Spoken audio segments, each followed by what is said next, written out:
Bonjour à tous, bonjour à toutes. Je vais vous montrer trois parties que j'ai disputées hier lors du championnat de France de Blitz qui s'est déroulé à Port-Marly. Et même si l'on dit qu'on n'analyse pas les Blitz, je pense qu'elles seront suffisamment instructives pour vous faire progresser et c'est aussi un moyen pour nous de mieux faire connaissance.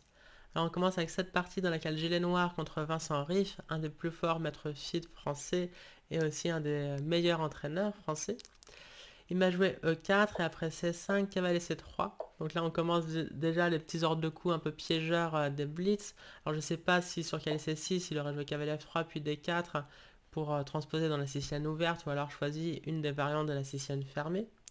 En tout cas, j'ai joué G6 tout de suite afin d'éviter notamment cette variante cavalier C6 fou B5 qui est un peu désagréable en blitz quand on n'est pas très bien préparé comme c'était mon cas. Alors évidemment, l'inconvénient, c'est que ça autorise D4 tout de suite.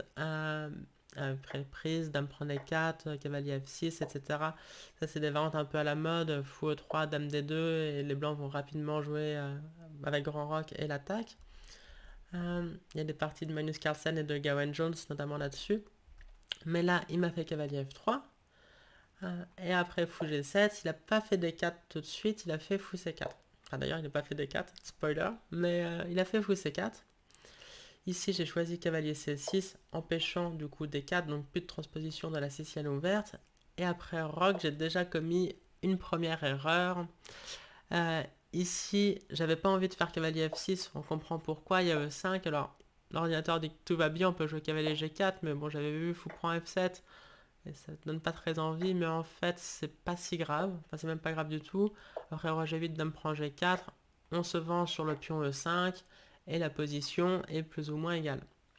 Hardy affiche égale 0, 0, 0 comme d'habitude.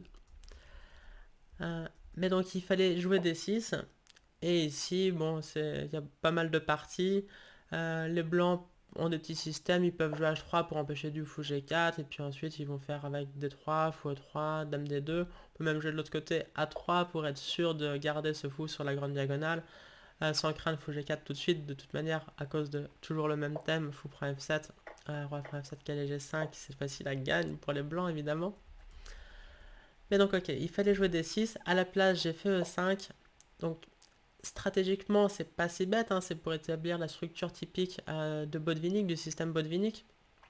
Et si j'arrive à jouer cavalier E7, petit roc D6, pardon, D6, tout irait bien pour moi.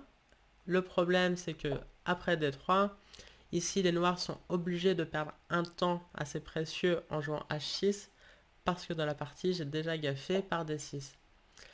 Qui autorise cavalier G5 que j'avais vu bizarrement mais totalement sous-estimé. Après cavalier H6, le coup que j'avais oublié, qui est pourtant assez évident, donc difficile d'expliquer pourquoi, c'était F4.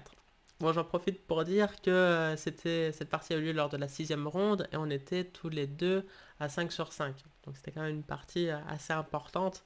Bon, même si le tournoi se dispute en 13 rondes, il y avait encore le temps de faire bien des défaites et bien des erreurs.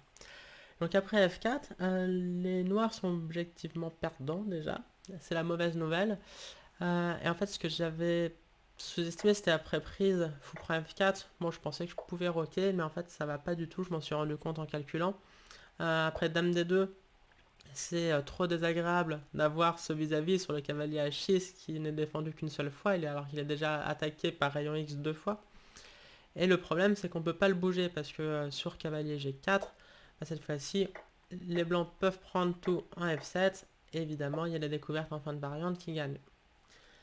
Donc, dans cette position après F4, je peux pas prendre. Et du coup, que faire, que faire. J'ai trouvé F6. Et en fait, c'est déjà, il faut jouer les seuls coups pour ne pas abandonner tout de suite. Euh, Cavalier E6, ici. Et donc là, surtout pas Dame E7, ça c'est typique. C'est une combinaison qu'on voit dans 1000 positions similaires. Là, les blancs gagneraient par cavalier D5, sacrifice de cavalier sur Dame prend E6, cavalier C7, fourchette et même découverte si on veut. Bref, ça gagne. Donc évidemment, sur cavalier E6, j'ai pas joué Dame E7, j'ai fait fou prend E6. Bon, c'était pas vraiment prévu hein, de donner le fou de case blanche contre seulement un cavalier, alors que j'ai tous mes pions sur noir. Hein. Évidemment, c'était la meilleure pièce qu'il fallait absolument garder, mais il n'y avait pas le choix. Ici, cavalier F7, pour faire le roc. Et donc là, première erreur de mon adversaire qui a joué fou prend F7. C'est un coup assez tentant et les blancs restent beaucoup mieux après ce coup. Mais ce fou de case blanche était trop fort et donc même si ça me déroque, il fallait pas l'échanger, il fallait garder ce fou monstrueux sur toute cette diagonale et ces cases blanches affaiblies d'autant plus en l'absence de mon fou de case blanche à moi. Donc il aurait pu jouer F5 à la place et ce roc Dame G4, je pense pas que j'aurais résisté très longtemps. Bon, peut-être G5 seul coup, mais bon là tous les coups du monde, cavalier D5 est possible, H4 est possible aussi. Ça joue très facilement avec les blancs et les noirs n'ont aucun espoir d'égaliser un jour, hein. On aura toujours au mieux, même si on résiste à l'attaque, on aura toujours une poubelle à cause de ce mauvais fou, enfin cet horrible fou de case noire avec tous les pions bloqués sur case noire. Donc fou prend F7, c'était la première bonne nouvelle. Roi prend F7, F5. Et ici cavalier E7, j'ai absolument besoin d'avoir un cavalier sur case noire du coup, mais pour contrôler les cases blanches, ça c'était nécessaire. Donc cavalier E7, bon petit coup positionnel. Et ici cavalier E2, c'était encore une imprécision, si ce n'est une erreur, parce que là cavalier E7 ne me laisse pas G prend F5 car il y aurait dame H5 échec. Par exemple, s'il fait fou E3, coup très simple de développement, je peux pas prendre un F5, la dame H5 échec est trop grave. La force 3 G8, mais alors du coup là, la tour en H8 est enfermée, ça va pas du tout.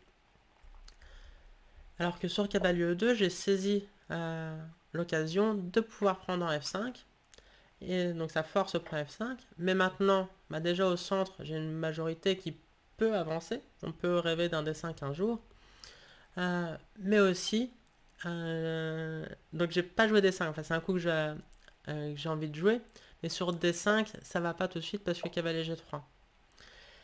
Et donc je peux pas faire H5, enfin c'est en prise, donc pas très envie de donner ce pion, même si peut-être c'était le moindre mal, parce que j'ai aucune envie de laisser faire cavalier H5 ou dame H5 échec et de me retrouver fixé totalement à l'aile roi. Donc D5 c'est un coup que j'ai envie de faire, mais l'autre coup que j'ai envie de faire, c'est H5. Pour empêcher tout dame H5 ou tout cavalier H5, et aussi utiliser le pion en attaque avec H4 qui va chasser le cavalier de la case G3, et puis plus tard H3. Donc entre les deux coups, évidemment, entre les deux coups D5 H5, il fallait commencer par H5, donc c'est ce que j'ai fait. Et ici C4, profite que je n'ai pas joué D5, donc ça C4 c'est un bon coup positionnel encore. Dame D7 pour connecter les tours et mettre la pression sur le pion F5. Cavalier G3, donc là j'ai égalisé. Grâce évidemment aux imprécisions et erreurs de mon adversaire maintenant.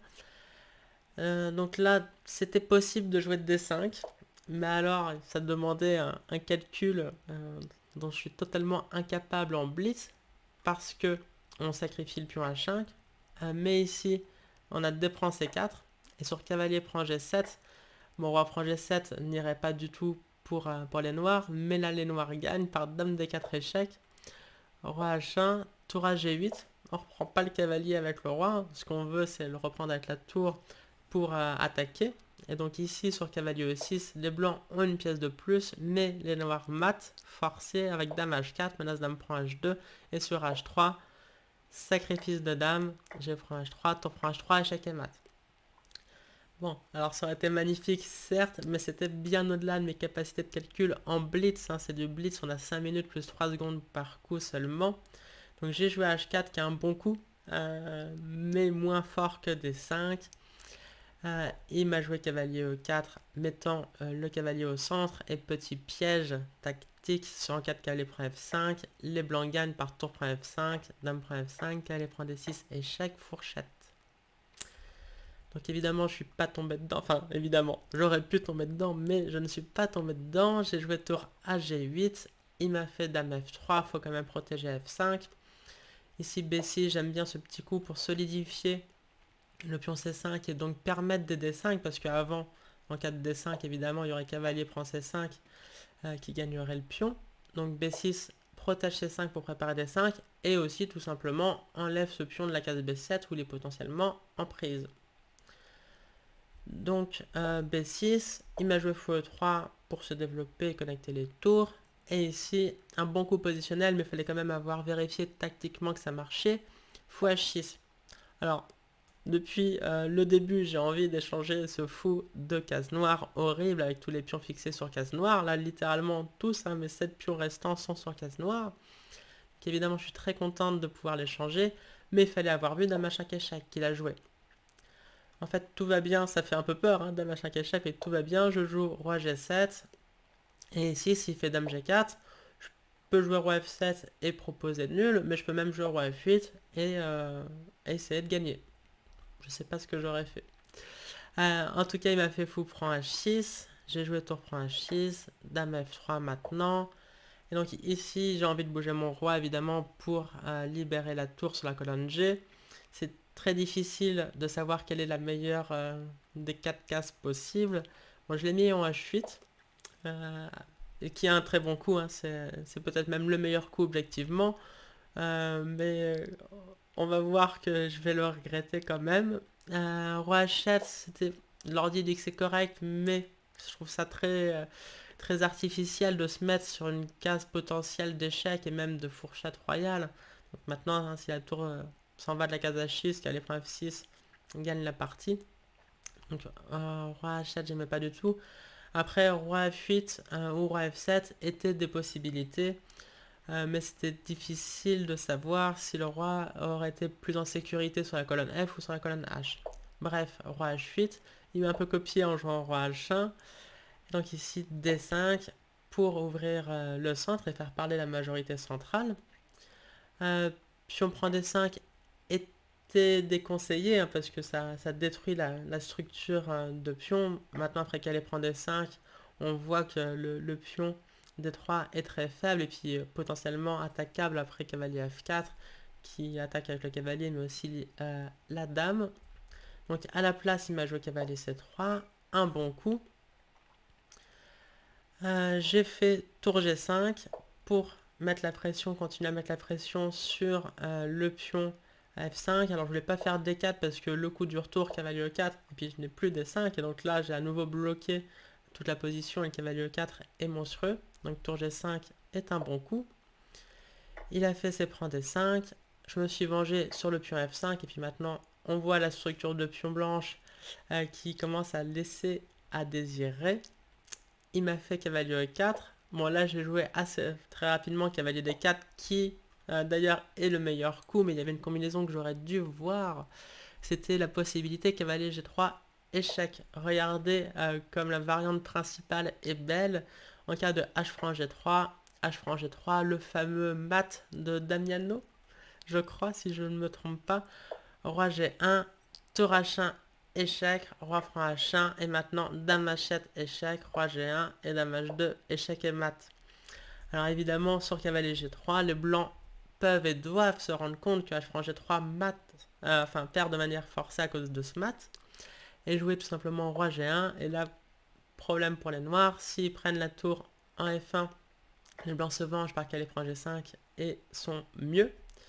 Et si on échange le cavalier E4, bon, les blancs peuvent faire des francs E4 tout simplement, et du coup, à la place d'avoir des pions doublés isolés, ils ont un pion passé protégé.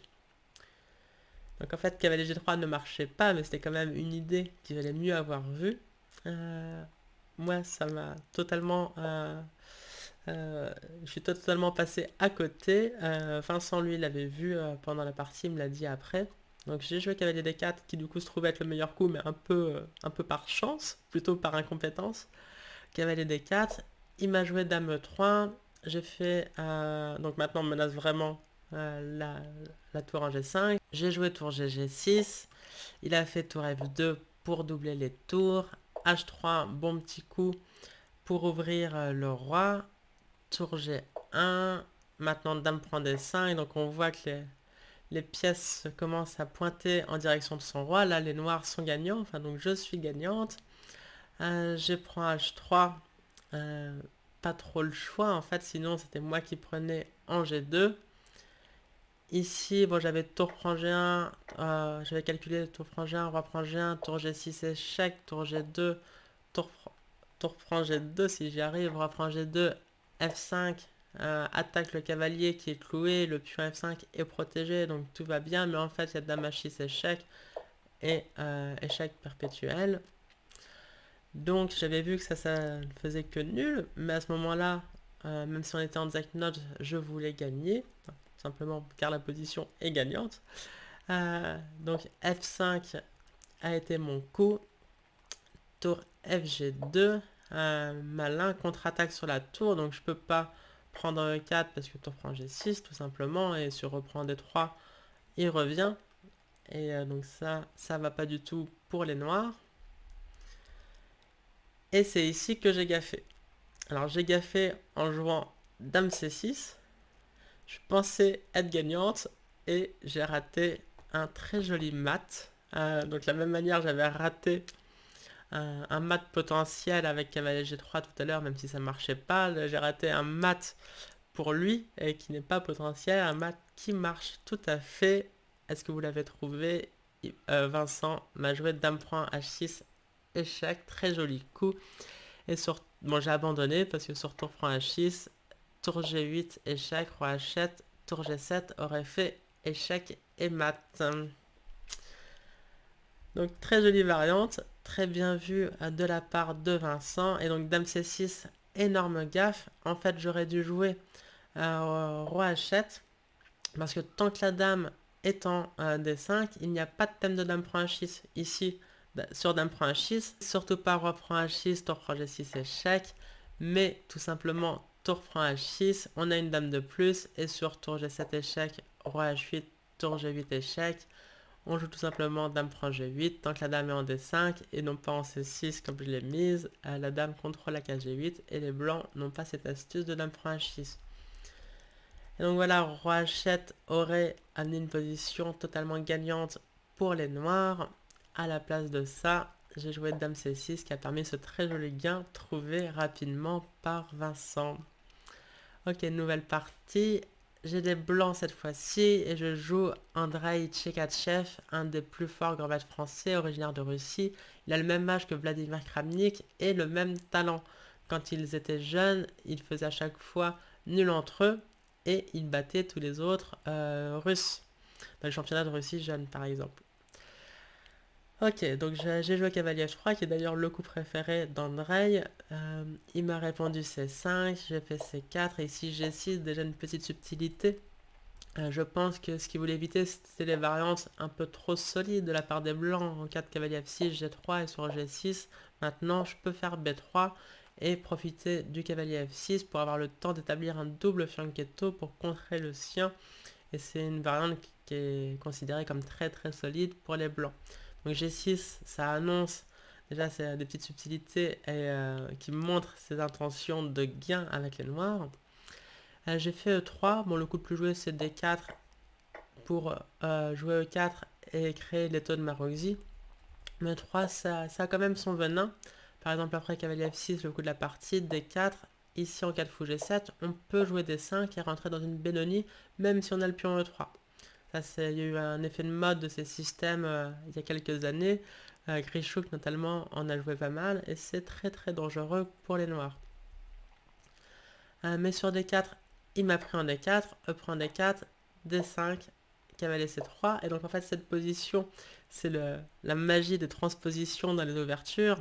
C'est en fait non pas une anglaise comme la partie le montre, mais plutôt, ou alors aussi, une carocane. Très, très étrangement, j'ai pas joué du tout E4 dans la partie, mais j'ai obtenu la même position que si j'avais joué E4, C6, D4, D5, prise, prise, C4, cavalier F6, cavalier C3, G6, cavalier F3. Là, c'est exactement la même position que dans la partie cavalier F3, C5, C4, G6, E3, cavalier F6, D4, prise, prise, D5 maintenant, cavalier C3. Et donc là, petite subtilité aussi, enfin il a joué fou G7 qui est le coup naturel, mais par exemple sur cavalier C6, la différence avec la partie c'est qu'en 4C prend D5, cavalier prend D5, dame B3, cavalier prend C3, c'est les coups qui vont être joués dans la partie. Ici les blancs ont un très joli coup intermédiaire, fou C4, qui force affaiblissement E6. Parce que le cavalier de toute manière il est attaqué, et sur cavalier E4 pour le garder, les blancs vont mater avec fou prend F7. Donc ici, les noirs doivent jouer soit E6 tout de suite, soit cavalier D5, fou prend et E6. Mais dans les deux cas, ils sont mécontents d'avoir joué et E6 et G6, créant des gros affaiblissements sur case noire. Bref, fou G7 a été joué par Andrei. J'ai fait pareil, prise en D5, cavalier prend D5, dame B3, cavalier prend C3. Mais donc ici, pas de fou C4, car sur fou prend F7, roi F8, et il n'y a pas de mat du tout. Donc je suis obligé de jouer B prend C3. Rock maintenant, j'ai fait fou 2, évidemment on n'a aucune envie de le mettre le fou en D3 où il tape hein, sur le mur du fianchetto, donc la case du fou est bien E2, cavalier C6, petit roc, B6, des coups de développement assez simples, fou E3, fou B7, et donc ici j'ai un peu réfléchi parce que je voulais pas jouer les coups naturels, tour D1, tour C8, tour C1, et d'ailleurs je me suis rendu compte après en regardant là que Andrei avait déjà eu cette position en 2013 en partie lente, donc pour vous dire à quel point c'est un spécialiste de cette ouverture. Ici, ce que j'aimais pas, c'était qu'il pouvait tout simplement jouer cavalier A5, gagner un tempo sur la dame, et continuer ensuite par fou prend F3 pour dévier le fou du contrôle de la case C4, et après fou prend F3, jouer cavalier C4, et s'incruster sur les cases faibles devant ces pions pendants, qui ne sont pas côte à côte. Et donc, j'ai trouvé le coup dame A4, qui est pas forcément terrible d'un point de vue de l'ordi, mais ça a le mérite d'empêcher les noirs de jouer simplement comme on va le voir. Mon idée, c'est de jouer fou A6 pour échanger les fous de case blanche, ce qui peut paraître un peu surprenant à première vue, parce que le fou E3 n'est pas génial. Mais les noirs se sont quand même affaiblis en jouant A7 B6. Enfin, A7 non, ça n'a pas été joué, mais en jouant B6 avec le pion A7 qui est un peu arriéré. Et dès que le fou disparaît, la dame peut s'incruster sur la case blanche affaiblie par le coup B6 et attaquer le pion A7. Donc c'est ce qu'on va voir. Il a joué tour C8, le coup le plus naturel du monde. Fou A6, fou prend A6, dame prend A6. Et ici, sur cavalier A5, c'est le coup de la partie. J'ai pas pris en A7 tout de suite parce que tour A8 aurait gagné la dame. Petit piège d'enfermement de dame. Mais évidemment, j'ai fait tour C1. Et il a joué cavalier C4. Donc tous les coups naturels du plan des noirs. Mais donc, j'ai pu faire dame prend A7. Alors on verra que ça reste égal. Hein. Mais ça, voilà. Grâce à ce petit plan de dame A4 x A6, j'ai pu contrer ou en tout cas amoindrir l'impact du plan des noirs. Mais c'était difficile pour lui de faire autre chose. Après x6, prise. Par exemple, s'il fait tour C7, je peux jouer x4, mais la tour n'est pas très bien placée en C7. Enfin, elle doit en tout cas être rejouée tout de suite. Et sur dame D7 pour protéger le pion et pouvoir jouer cavalier A5, cavalier C4, j'ai le temps de faire tour C1. Et sur cavalier A5, menace cavalier C4, mais j'ai pile le temps de faire C4. Et donc maintenant que j'ai les pions côte à côte, il n'y a plus de cases faibles. Au contraire, je contrôle toutes les cases devant les pions et la position est égale. Donc si on revient à la partie, il a joué cavalier A5. J'ai fait tour C1 maintenant, cavalier C4, dame prend A7. Maintenant que tour A8 n'enferme plus la dame, là j'ai la case B7. Avant je l'avais pas à cause du cavalier en A5. Je m'attendais à ça, et ici tour prend A2, j'avais prévu deux coups, soit dame E4 pour essayer d'attaquer à l'aile roi, ce qui peut toujours être plaisant, soit même fou G5 pour attaquer sur le pion E7. Je sais pas ce que j'aurais joué, mais dans tous les cas, ça n'a pas eu lieu. Ici, il m'a joué dame D5, sacrifice d'un deuxième pion que j'ai pris. C'est le meilleur coup, il faut accepter ça, sinon je vais me faire marcher dessus. Hein. À tout moment, il peut jouer des coups comme cavalier prend E3, fou H6 pour taper sur le pion E3, et ça peut très vite être très très désagréable pour les blancs. Donc j'encaisse le matériel par dame prend E7, tour E8 évidemment, dame G5 pour gagner un tempo en proposant l'échange des dames. Ici, cavalier prend E3 avec le cavalier qui protège la dame, donc évidemment pas dame prend D5, cavalier prend D5, abandon. Mais F prend E3, dame prend G5, cavalier prend G5. Donc pour l'instant j'ai 2 pions de plus en finale, mais je vais évidemment les perdre assez vite. Alors il a joué fou H6, qui est peut-être un peu imprécis, meilleur était tour prend E3, et là je pense que j'aurais joué cavalier F3, plutôt que cavalier prend F7, tour prend C3, et bon, cavalier un peu bizarre, le pion D4 qui est menacé. J'aurais joué le coup plus solide cavalier F3 qui force la nulle en fait. Tour prend C3, tour prend C3, tour prend C3, tour B1 maintenant. Il va regagner un des pions, donc par exemple tour C4, tour prend B6, fou prend D4, et on peut proposer nul. Il a joué fou H6 qui est une imprécision à mon sens, H4, et donc ici évidemment pas F6, tour prend F6 et il n'y a plus rien. Il n'a pas non plus voulu jouer tour prend E3, cavalier prend F7, gagne un tempo important sur le fou H6, donc il a fait fou prend G5, détruit la structure et regagne un pion par tour prend E3, mais je reste avec un pion de plus. Donc j'ai joué tour F3, tour E2, tour F2, tour E3, proposition implicite de nul par tour F3 qui répète les coups, mais bon, même si la finale est objectivement nulle, je suis évidemment du bon côté de l'égalité, donc c'est pas tous les jours face à un tel grand maître. Donc il faut évidemment jouer pour le gain, c'est ce que j'ai fait par C4. Ici il a trouvé tour D3, très fort coup parce qu'on peut se dire bah, je fais D5 et tout va bien, sauf que D5 permet tour prend D5, et sur C prend D5, tour prend C1, donc j'ai évidemment pas joué D5, mais tour F4 pour défendre latéralement. Tour A3, contre-attaque sur le pion A2. Tour F6, contre-attaque sur le pion B6 qui ne peut pas avancer en B5, parce que évidemment je ne prends pas, mais je pousse C5. Et donc là, les blancs seraient totalement gagnants avec ce duo de pions passés liés. Et tour prend A2, tour prend B6, pareil, duo de pions passés liés. Donc à la place, il a joué tour D3, menace à nouveau le pion D4. Je peux répéter par tour F4, mais il faut jouer pour le gain quand on est mieux comme ça face à un joueur plus fort, sinon on n'arrive jamais à les battre. Donc j'ai joué tour D6, il m'a fait tour D2. Tout le monde sait à quel point les tours sont fortes sur la 7ème rangée. Bon, ici la seconde, vu qu'il a les noirs. Sur tour prend B6, il y a tour A8 qui calme, hein, parce que le seul coup pour éviter tour prend A2, qui est donc tour A1, est beaucoup trop passif. Après tour prend D4, là il y a même des risques de perte, parce que même si on a un son de plus encore avec les blancs, on n'a plus que des pions isolés et des tours moins actives, donc très dangereux pour les blancs, en tout cas pas de chance de gain objective. Donc j'ai fait A4 à la place, mais ici tour E8, menace de doubler les tours sur la seconde rangée, et malheureusement il n'y a rien de mieux à faire que d'accepter le perpétuel, parce que si on joue roi H2 pour faire un roi volant, là ça devient très très dangereux. Par exemple tour E2, roi G3, tour prend G2 échec, roi F4, un petit coup de tour E2, menace du perpétuel, mais menace aussi éventuellement du H6 pour essayer de mater l'aura blanc qui est un peu esselé. Et donc ça c'était plus une tentative de perte que de gain, comme on dit. Donc à la place, j'ai forcé la nulle par C5, créer le pion passé, tour E2, C6, tour prend G2, roi F1, tour F2, roi G1, et match nul par répétition.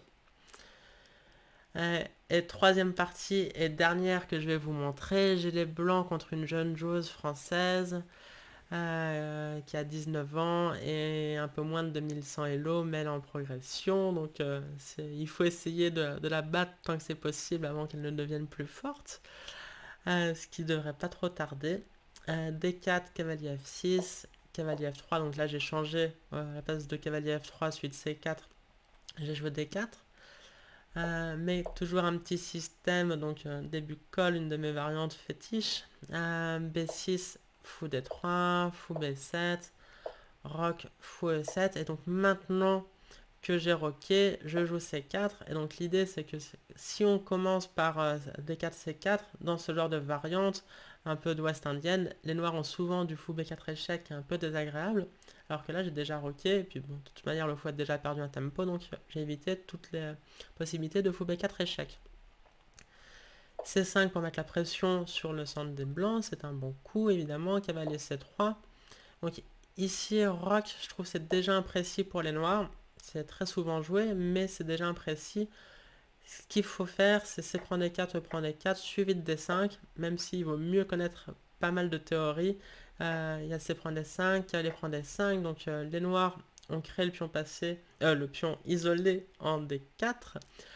Ils ont la case forte en D5, mais en attendant, il faut quand même résister à l'attaque à venir avec cavalier E5, roc, dame G4 ou dame H5, et ça fait un peu peur quand on ne connaît pas.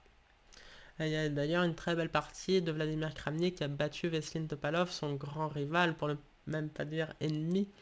Veselin Topalov, c'était en 2015. Ok, donc rien de tout ça dans la partie. Elle a joué roc, j'ai fait D5, et donc le problème de cette position pour les noirs, c'est qu'ils ne peuvent pas prendre le pion D5. Ils peuvent, mais en fait, on se venge sur le pion H7. Après roi prend H7, dame prend D5. Là, il y a une petite idée que je vous montre, parce que j'aime bien, même si c'est pas la partie. Cavalier C6. Ici, il y a une jolie idée, c'est B3. Et sur fou F6, j'ai déjà joué ça en blitz, fou B2. Ce qui ressemble vraiment à un misclick. Mais sur fou prend B2, on joue dame H5 échec, roi G8, cavalier G5, et l'attaque est gagnante. Ok. Il s'est rien passé de tout ça, car à la place de prendre D5, elle a fait D6. J'ai joué E4. Ici, surtout pas cavalier D7, qui a un coup de développement, mais qui perd tout de suite la partie. Il y a D prend E6, F prend E6, cavalier G5, et c'est un peu surprenant, mais on peut pas parer à cavalier prend E6, ou alors en cas de E5, cavalier E6, fourchette, qui gagne quand même la partie. Donc évidemment, elle n'a pas joué ça, elle a fait E5. Mais donc cette structure est quand même quasiment toujours considérée, en tout cas par l'ordinateur, comme excellente pour les blancs. Mais en pratique, les noirs ont des bonnes contre-chances. Bon, là, il se trouve que les pièces noires ne sont pas forcément idéalement placées, notamment le fou en B7 qui n'a rien à faire ici. Maintenant, il tape sur un mur de pions. Donc j'ai joué G3 qui est une des possibilités avec l'idée cavalier H4 pour éviter toute possibilité de cavalier prend E4, hein, sans 4 cavalier H4 tout de suite. Cavalier prend E4 ou cavalier prend D5 est toujours désagréable. Suite fou prend H4. Donc je fais G3 d'abord, c'est de toute manière un coup utile pour préparer aussi le coup F4. Donc elle a replacé son fou par fou C8, un bon coup positionnel, cavalier H4, fou H3, profite de l'affaiblissement, mais bon, c'est pas très grave. Cavalier G2, j'ai quand même envie de faire F4. Ici, cavalier FD7, alors ça peut paraître bizarre de ne pas mettre l'autre cavalier, mais en fait, si on met ce cavalier, bah, le fou là en E7 ne fait plus rien. Et puis, alors, peut-être c'était possible de jouer comme ça avec cavalier BD7 et cavalier F6 en E8 pour libérer la case F6 pour le fou, mais ça reste assez artificiel. Bref, cavalier D7 a été joué, j'ai fait F4, c'était mon idée. Alors un coup peut-être plus simple et voire meilleur, c'était de jouer dame H5 qui force fou prend G2. Et donc là, les noirs sont quand même...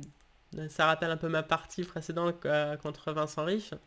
Les noirs se retrouvent avec les pions bloqués sur case noire et plus que le fou de case noire. Donc évidemment, ils sont pas contents d'avoir dû échanger leur fou de case blanche contre un cavalier. Donc dame H5 qui était excellent. Bon, F4 reste très bon. Évidemment, les idées sont simplement F5. Bon, dame H5 est toujours une menace. Et la marée de pion à le roi sera quand même assez désagréable. Elle a ouvert par reprend F4, je prends F4. Ici, fou F6, c'est l'idée d'avoir mis le cavalier en D7. Donc peut-être là aussi, dame F3 était plus simple. Parce que sur ce genre de variante, fou prend G2, dame prend G2. Bon, regardez ça, fou prend C3, B prend C3, F6. Alors c'est faussement solide pour les noirs. Si tout se passe bien, enfin plutôt si rien ne se passe mal pour les noirs, ils vont finir par égaliser, voire peut-être même on peut rêver le final qui serait meilleur à cause de la meilleure structure de pion. Mais normalement, il n'y a aucun cas où ils arrivent à résister à l'attaque blanche qui joue toute seule. On va faire roi H1, fou E3, on va doubler les tours, en tout cas les placer en face du roi, et puis à un moment, une percée de pion va devoir gagner. Donc dame F3 était assez simple, mais j'ai joué E5 basé sur une tactique, petite tactique, une tactique à ma portée en blitz en tout cas. D prend E5 aurait perdu tout de suite à cause de dame H5, menace mat et le fou. Donc en fait E5 est un moyen de forcer fou prend G2 intermédiaire, et après roi prend G2, donc je suis contente d'avoir déjà éliminé son fou de case blanche. Et sur D prend E5, mon idée était de jouer F5 maintenant, Donc sacrifice de pion thématique, mais on voit que ce pion E5 gêne les pièces noires. Et donc sur un coup, comme, comme cavalier A6 par exemple, pour essayer de se développer tant bien que mal, donc peut-être on peut rêver d'aller en D6 un jour qui serait une case idéale de bloqueur. Bon, moi j'ai tout de suite le cavalier en bloqueur sur la case E4, et donc on voit que les pièces noires sont emmurées par leur propre pion, et tandis que mon attaque va se jouer toute seule là aussi, des coups comme ça, ou un petit coup droit pour jouer tour G1, ça va être assez brutal et rapide. Donc dans cette position après F5, les noirs doivent jouer E4, qu'elle a trouvé. Donc resacrifier un pion pour libérer les pièces. Très fort coup et c'est thématique. J'ai joué cavalier prend E4 évidemment. Et sur fou D4, j'ai joué un coup trop tentant pour ne pas être joué. F6, à nouveau un sacrifice de pion pour libérer les pièces. Excellent coup de blitz. Bon, même si l'ordinateur, pour être franc, je préfère le coup de dame H5 tout de suite. Mais je voulais pas me retrouver avec le pion F5 qui m'aurait gêné. Et donc dame H5 était plus fort objectivement, mais F6 en pratique est irrésistible, je trouve en tout cas. Cavalier prend F6, fou G5, le cloisage est très désagréable. Cavalier D7, dame F3, on continue à mettre la pression et je prépare aussi dame H3. Et là, bon, j'étais vraiment très confiante. L'ordinateur aimait bien le coup B5 pour essayer de résister. Mais alors là, moi, j'aurais joué dame H3 pour menacer du mat après cavalier prend F6 et en cas de cavalier prend F6, fou prend F6 et ensuite mat. Et sur H6, j'aurais joué fou prend H6. Alors l'ordinateur arrive à trouver une nulle après non pas G prend H6, cavalier prend F6, cavalier prend F6, dame prend H6 qui gagne une des idées au-delà d'un éventuel tour prend F6, c'est tout simplement jeu roi H1 et tour G1, échec et bientôt mat. Donc non pas G prend H6, mais ici cavalier prend E4, fou prend E4, tour E8 et sur fou H7, il joue sereinement roi F8 et affiche 0.00. Bravo à l'ordinateur pour défendre, mais humainement et surtout en blitz, la tâche paraît impossible et c'est ici que mon adversaire agafé par dame C7 qui autorise un gain typique, cavalier prend F6, cavalier prend F6, fou prend F6, fou prend F6 et dame F5, menace mat et sur G6 il y aurait dame prend F6. Alors elle a essayé encore tour E8, dame prend H7, roi F8 pour s'enfuir. Après tout le matériel reste égal, donc si le roi arrive à se cacher, on voit pas trop comment potentiellement les noirs égaliseraient. Mais ça gagne tout seul, dame H8 échec, roi E7, tour AE1, et donc ici elle est tombée. Avant d'avoir pu jouer, il y avait une jolie variante qui était possible, c'était fou E5. Donc là, il fallait encore avoir bien calculé avec les blancs pour jouer dame prend G7, qui autorise tour G8. Mais ici, on a tour prend F7 échec, et sur roi D6, un joli coup, tour F6 échec, fou prend F6, tour E6, échec et mat, qui aurait été une jolie fin à cette partie. Voilà, c'est les 3 parties que je voulais vous montrer. Quant à mon tournoi, j'ai fait 9 sur 13, ce qui est tout à fait décent face à une telle opposition. J'ai terminé deuxième joueuse française, derrière Isabelle Malassagne, une jeune joueuse très forte, même si peut-être elle n'est pas encore aussi forte que son talent lui permettrait, qui a donc remporté le titre de championne de France de Blitz en marquant 9,5 points sur 13. Le titre en mixte a été remporté par Maxime Lagarde, qui est déjà champion de France classique en titre depuis avant le Covid, et qui désormais est donc aussi champion de France de Blitz. Voilà, j'espère que ça vous a plu. Si c'est le cas, laissez un petit like. Comme d'habitude, je vous rappelle que je suis entraîneur et donc que je donne des cours. Si ça vous intéresse, vous avez tous les liens dans la bio et la description pour me contacter. Si vous voulez soutenir la chaîne aussi, je rajoute le lien de mon Tipeee que je viens de créer. Et je vous dis à très bientôt. Ciao!